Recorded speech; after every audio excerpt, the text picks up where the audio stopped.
अस्सलामुअलैकुम वरहमतुल्लाहि वबरकातुहू। अल्लाह अज़्ज़ा वजल आप सब के लिए आसानियाँ पैदा फरमाए और अल्लाह ताला आप सब पर अपना ख़ास करम फरमाए, हर दुख और तकलीफ़ से महफूज रखे। अल्लाह पाक हम सब को एक दूसरे का एहसास करने की और एक दूसरे का साथ देने की तौफ़ीक़ अता फरमाए। यूनान visa, Italy visa, Germany visa, France visa, सऊदीया वीज़ा, हर पाकिस्तान से हर मुल्क का वीज़ा मुकम्मल डन बेस के पास। आपने एक रुपया भी नहीं देना, सारे पैसे बाद में। आपने सिर्फ मेडिकल की फ़ीस देनी है, वीज़ा फ़ीस देनी है। ये चीज़ें आपको सुनने में अक्सर मिलती हैं, इसी के ऊपर हम आज की वीडियो के ऊपर इसमें बात करेंगे।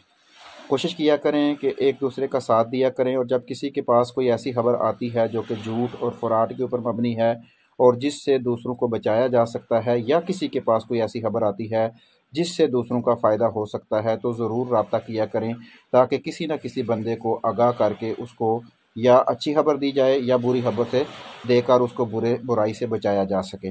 तो इस सिलसिले में ज़रूर आप हमारा साथ दिया करें, इंशाअल्लाह अज़्ज़ा वजल आपको इसका बहुत ज़्यादा फ़ायदा होगा। कल हमारे सामने दो केसेस आए हैं जो कि जिन्होंने हमें बहुत परेशान बहुत किया और बहुत दुख भी हुआ कि ऐसा भी होता है, क्योंकि हमने तो कभी सोचा नहीं था कि ऐसा भी होता है, लेकिन हमारे सामने ऐसा भी एक केस आया। एक केस हमारे सामने आया अपॉइंटमेंट का, जो कि अपॉइंटमेंट बुक हुई थी और उनके बकौल उनके कि उनका अपना ख़ास बंदा है एम्बेसी में, और जिसके ज़रिए से ये अपॉइंटमेंट उन्होंने बुक करवाई और पैसे दे के एजेंट ने कहा कि मेरा ख़ास बंदा एम्बेसी में होता है। उस अपॉइंटमेंट की तहकीक करने के बाद पता चला कि totally 2 number, editing, date change और सारी ईमेल के ऊपर डेट चेंज, नाम चेंज, ये सारी चीज़ें सामने आईं। और हमेशा जो चोर होता है, जो चोरी करता है, जो फ्रॉड करता है, कोई ना कोई निशान पीछे छोड़ जाता है। जो समझने वाले उसको समझते हैं, और उन्होंने भी एक बहुत अच्छा निशान पीछे छोड़ दिया था, जिससे पता चल गया कि ये अपॉइंटमेंट 2 नंबर है। तो इसलिए प्यारे साथियों, जब भी काम करें, 4 पैसे ज़्यादा दे लें या स्ट्रगल कर लें कि आप अच्छाई तक पहुंच सकें, यकीनन दुनिया में अच्छे लोग भी होंगे, तो जिससे आप लोग फ़ायदा उठा सकते हैं। दूसरा केस जो सामने आया, ये मुझे हैरान करने वाला केस था कि मुझे एक लड़के ने सेंड किया वीज़ा कि उनका वीज़ा रिफ्यूज़ हो चुका है, आप हमारी मदद करें, अब हम क्या करें। यूनान के वीज़े के मतलब उन्होंने बात की। मैंने कहा कि भाई जी, आप जो है ना, आपका वीज़ा रिफ्यूज़ हो चुका है, इसके ऊपर अपना टाइम और पैसा ज़ाया करने की बजाय कोशिश करें कि नया वीज़ा मंगवा लें। और उनके जो वीज़ा ऑब्जेक्शन था, वो ऑब्जेक्शन है 9 नंबर, यानी कि वो मेडिकल में फ़ेल हैं। मैं बड़ा परेशान था, मैंने कहा कि आप पहले अपना मेडिकल का इलाज करवाएं। और वो कहते हैं कि मुझे ये भी नहीं पता कि मैं कौन सी बीमारी में मुब्तला हूँ। वीज़ा उनका जो था वो था मुकम्मल टोटली डन बेस, कोई पैसा पहले नहीं देना, सारे पैसे बाद में देने हैं, और 1 रुपया भी पहले नहीं दिया। और जो है उनका वीज़ा जो है वो यूनान का, और उसमें उन्होंने सिर्फ मेडिकल के पैसे देने थे और एम्बेसी की 180 यूरो फ़ीस देनी थी।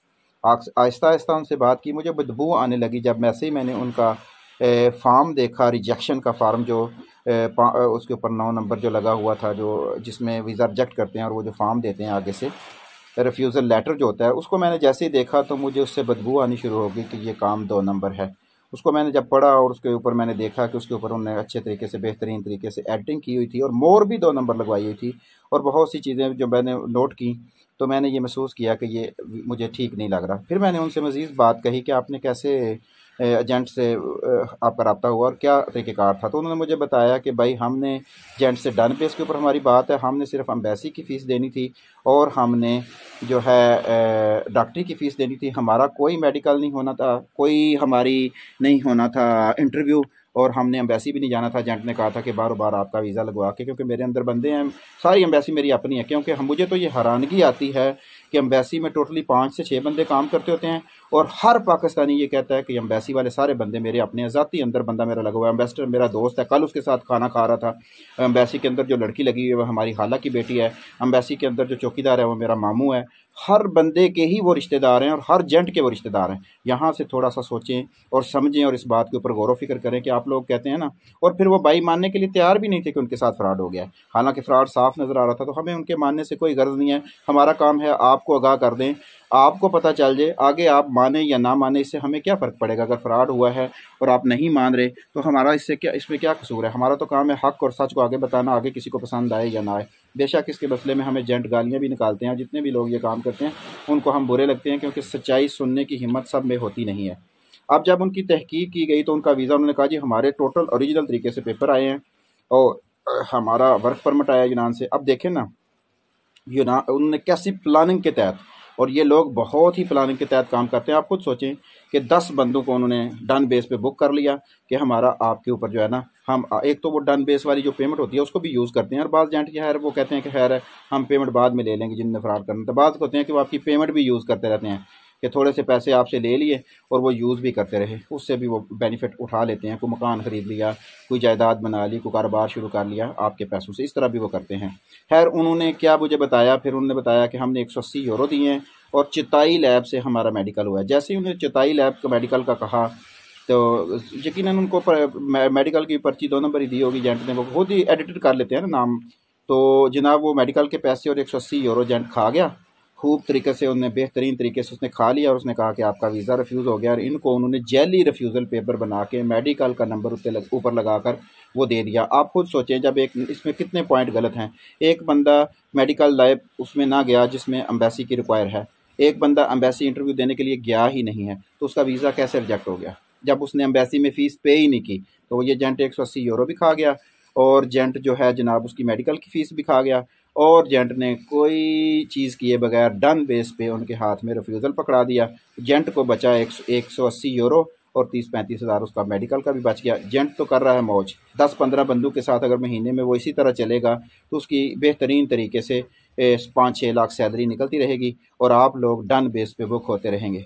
कभी कभार इंसान को अल्लाह के ऊपर भी यकीन रखना चाहिए। ना डन बेस से वीज़ा लगेगा और ना किसी बंदे को एम्बेसी में पैसे देने से वीज़ा लगेगा और ना ही कोई बंदा वीज़ा लगवा सकता है जब तक मेरे मौला और मेरे अल्लाह के करम और फजल से आपका वीज़ा नहीं लगता और आपका दाना पानी किसी मुल्क में नहीं लिखा हुआ, आप वहाँ नहीं जा सकते। आप 100 डन बेस करें, आप 100 एजेंट करें, आप 100 बंदे से बात करें, जब तक मेरे अल्लाह का हुक्म होगा तभी आप जाएंगे। तो आप लोगों से इल्तिजा है, हाथ जोड़ के इल्तिजा है कि सोचें समझें। मैंने आप लोगों को पहले भी बताया था कि ये लोग इतने फ़राडी होते हैं, इतने मीठे होते हैं कि हमारे साथ 30 लाख रुपए का फ़्रॉड इन्होंने किया है। हज़रत साहब, मौलाना साहब, भाई मुसलमान भाई मोमन का भाई होता है, मोमन को कैसे दाव लगा सकता है, हमारी जान भी हाजिर है, ये भी हाजिर है, आप हुक्म करें। और 30 लाख रुपया मैंने इनके अकाउंट में किया है और वो 8-9 माह हो गए और वो दे रहे हैं और मैं ले रहा हूँ। ना वो देते हैं और ना मैं लेते हैं। और फिर उनकी मज़ेदारी क्या है कि इनकार भी नहीं करते और ये कहते हैं बस जी जा रहे हैं, अभी आपके अकाउंट में डालने लगे हैं, ओहो बैंक बंद था, ओहो अभी हम डालने लगे थे, आज हमारा बैंक अकाउंट में जो है ना वो प्रॉब्लम आ गई है, ओहो हम डालने लगे थे। इस तरह करते करते 10 महीने हो गए हैं और मुझे उम्मीद भी नहीं है वो देंगे कि। और मसला ये है कि हमारी कोई मदद करने के लिए भी तैयार नहीं है। FIA और सारी सरकार मरकार सब के ऊपर हमने तरले मिलते किए हैं लेकिन कोई नहीं देता। जब पैसे फंस जाते हैं एजेंटों के आगे तो वो नहीं मिलते, नहीं मिलते, नहीं मिलते। सोचें समझें, फ्रॉड से बचें। और इसमें देखें कैसा उन्होंने प्री प्लान बनाया। पहले ये करते क्या है मैं आपको बताता हूँ। एक बंदे का वर्क परमिट किसी का इनके हत्थे चढ़ गया, जनाब आप अपने वर्क परमिट भी जब किसी को भेजते हैं तो अच्छे तरीके से सोचा करें, समझा करें, अगले बंदे के ऊपर आपको इतमाद हो तो चीज़ें अपनी भेजा करें।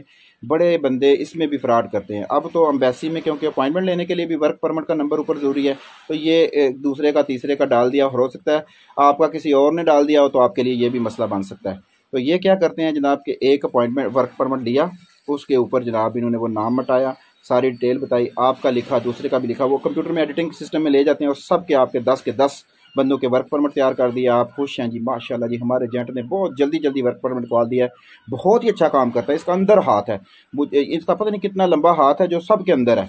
तो एंड में वो आके हमारे अंदर चला जाता है, इतना लंबा इनका हाथ है। मुझे इतनी शर्म आ रही है इन लोगों को। जब से मैंने कल का ये फ्रॉड सुना है ना तो मैं हैरान हो गया हूँ कि यार देखें उसने कैसा प्लान किया है। उसने पहले इनको इंतज़ार करवाया कि आपका वीज़ा यूनान से आ रहा है, आपका कॉन्ट्रैक्ट लेटर आ रहा है, आप उसने फिर आहिस्ता आहिस्ता असल मकसद उसका था 180 यूरो हासिल करना और मेडिकल के पैसे खाना। तो देखें कैसा प्लान किया उनने। तो ये है प्यारे साथियों, आप लोगों से इल्तिजा है, कभी कभी ऐसा नहीं होता कि डन बेस पे भी काम हो जाते हैं। डन बेस में भी बहुत फ्रॉड है, इसमें भी बहुत दगे हैं। एक बंदा 5-6 साल आपका 35-30 लाख रुपया यूज़ करके बाद में आपको वापस करके कहता है कि भाई काम नहीं हुआ, और हम इस सूरत में खुश होते हैं कि शुक्र है अल्लाह का पैसे वापस मिल गए हैं। कितना सच्चा इंसान है, कितना खरा इंसान है किसने पैसे वापस कर दिए। तो अपना ख्याल रखें, अपने मामलात को सोचें समझें, फिर हमारी तरह आप भी ना बस जब पड़ जाती है ना, अब आप खुद सोचें कि 30 लाख इतना आसानी से तो नहीं कमाया जाता ना। पूरे साल की कमाई है जो ज़ाया चली गई है और उनसे मिलने की उम्मीद भी नहीं है। गवर्नमेंट के जिस बंदे से जिस अदारे को कहते हैं वो कहते हैं कि 5-6 लाख और दो फिर हम कार्रवाई शुरू करेंगे। किसी बंदे को कहते हैं कि यार पैसे ले दो तो वो कहता है कि भाई थोड़े से हमें दो फिर हम शुरू करते हैं। और अगर कोई हमारी वीडियो देख रहा है और किसी में इतनी हिम्मत है कि वो हमें एजेंट से पैसे ले दे तो उसकी बड़ी नवाजिश होगी, तो उसका हमारे ऊपर एहसान भी होगा और हम उसका जो मेहनत होगी उसका उसको अजर भी देंगे। और इसके प्रूफ हमारे पास मौजूद हैं, चेक मौजूद हैं, पैड मौजूद है, उनकी एजेंसी का नंबर मौजूद है, हर चीज़ मौजूद है। अगर कोई अल्लाह की रज़ा के लिए मदद करना चाहता हुआ तो वो ज़रूर करें। इंशाअल्लाह किसी की खिदमत करने से अल्लाह आसानियाँ पैदा कर देता है। बाकी हमारी दुआ है कि अल्लाह अज़्ज़ा वजल आप सब के लिए आसानियाँ पैदा करे। अपना डेरू ख्याल रखिएगा और इस जैसा फ़्रॉड अगर आपको कहीं मिलता है, आपके साथ हुआ है या आपकी आंखों के सामने हुआ है, कोई अच्छी या बुरी खबर आपके सामने आती है वीज़े से रिलेटेड, दुनिया से रिलेटेड, जो आप चाहते हैं कि लोगों को पता चले, तो वो ज़रूर हमें बताया करें ताकि लोगों को उससे आगाह करके नेकी की नीयत से ये काम किया जाए और आपको भी सवाब मिले और हमें भी सवाब मिले। अपना डेरू ख्याल रखिएगा। कोई बात आप लोगों को बुरी लगे तो ज़रूर माफ़ फरमाइएगा। अस्सलामु अलैकुम वरहमतुल्लाहि वबरकातुहू।